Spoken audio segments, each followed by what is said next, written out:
மாற்றத்திற்கான தருணம் இது. புதுச்சேரி யூனியன் பிரதேசமாக இருப்பதால் கொள்கை முடிவுகள் எடுக்கும் அதிகாரங்கள் எதுவும் இல்லை.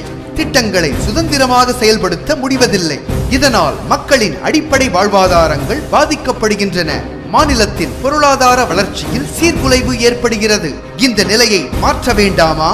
மத்தியில் ஆளப்போகும் நாடு போற்றும் நரேந்திர மோடியின் ஆதரவு பெற்ற மக்கள் முதல்வர் என் ரங்கசாமியின் ஆசி பெற்ற மக்கள் வேட்பாளர் திரு ராதாகிருஷ்ணன் அவர்கள் பாராளுமன்ற உறுப்பினராக தேர்ந்தெடுக்கப்பட்டால் புதுச்சேரி புதுப்பொலிவு பெறும். எல்லா வளங்களும் நம்மை வந்து சேரும். இதோ எமது வேட்பாளரின் நம்பிக்கை தரும் வாக்குறுதிகள். நமக்கு உரிமையாக கிடைக்க வேண்டிய நிதியை நிச்சயமாக மத்திய அரசு கேட்டு பெறுவோம்.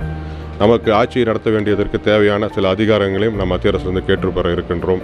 சாஃப்ட்வேர் பார்க் இதெல்லாம் டெவலப்மெண்ட்டு, ஐடி செக்டருக்கு தேவையான ஏற்பாடுகள் இதையெல்லாம் செய்ய வேண்டியிருக்கின்றன. ஏன்னா இன்றைக்கு நிறைய பொறியியல் கல்லூரிகள் நம்மளுடைய மாநிலத்தில் இருக்கின்றது. படித்த இளைஞர்களுக்கு இங்கே நம்மளது மாநிலத்திலே வேலைவாய்ப்பு கிடைப்பது என்பது மிகவும் சிரமமாக இருக்கின்றது. இப்போ நமக்கு வேலைவாய்ப்பை உருவாக்கின்ற பணி பிரதானமாக இருக்க வேண்டும்.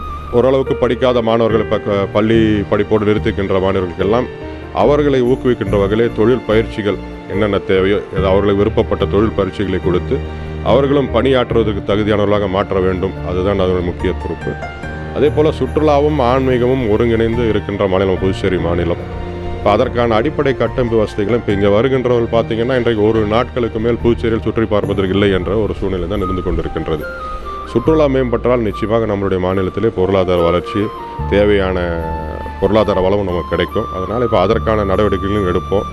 அதுபோல் அரசு ஊழியர்கள் சம்பள பிரச்சனை அதையெல்லாம் தீர்க்கப்பட வேண்டும் மத்திய அரசினோடு பேசி. அதே போல் மத்தியிலிருந்து நமக்கு இங்கேயே பணியாற்றுவதற்கு ஒரு தேர்வு ஆணையம் ஒன்று குறிப்பாக கேட்டிருக்கின்றார்கள். அதையும் நாம் செயல்படுத்த வேண்டும். அதற்கான திட்டங்களை கொண்டு வந்து நிச்சயமாக செயல்படுத்தி மாநிலத்துடைய வளர்ச்சிக்கு உறுதுணையாக இருப்பேன்.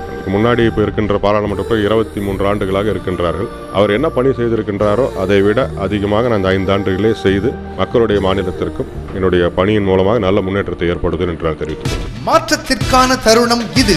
மத்திய அரசிடம் இருந்து அதிகாரங்கள் பெற புதுச்சேரிக்கு மத்திய அரசிடமிருந்து பெறப்படும் நிதி தங்கு தடையின்றி கிடைக்க புதுச்சேரி மக்களின் நலனுக்காக தனியாக பணியாளர் தேர்வாணையம் அமைக்க மத்திய அரசின் திட்டங்களுக்கு 100% நிதி உதவி பெற நம் மாநிலத்தில் தொழில் வளம் பெருக படித்த இளைஞர்களுக்கு புதிய வேலைவாய்ப்புகள் உருவாக்கப்பட தாழ்த்தப்பட்டோர், பிற்படுத்தப்பட்டோர் மற்றும் சிறுபான்மையினர் நலன் காக்கப்பட முன்னேற்ற பாதையில் புதுச்சேரியை அழைத்துச் செல்ல புதுச்சேரியில் நடைபெறும் மக்களாட்சியை பலப்படுத்த மத்தியில் திரு நரேந்திர மோடி தலைமையில் ஊழலற்ற நேர்மையான நிலையான ஆட்சி அமைந்திட ஜக்கு சின்னத்திற்கு வாக்களியுங்கள். உங்கள் வாக்குக்கு 100% வெற்றி உத்தரவாதம்.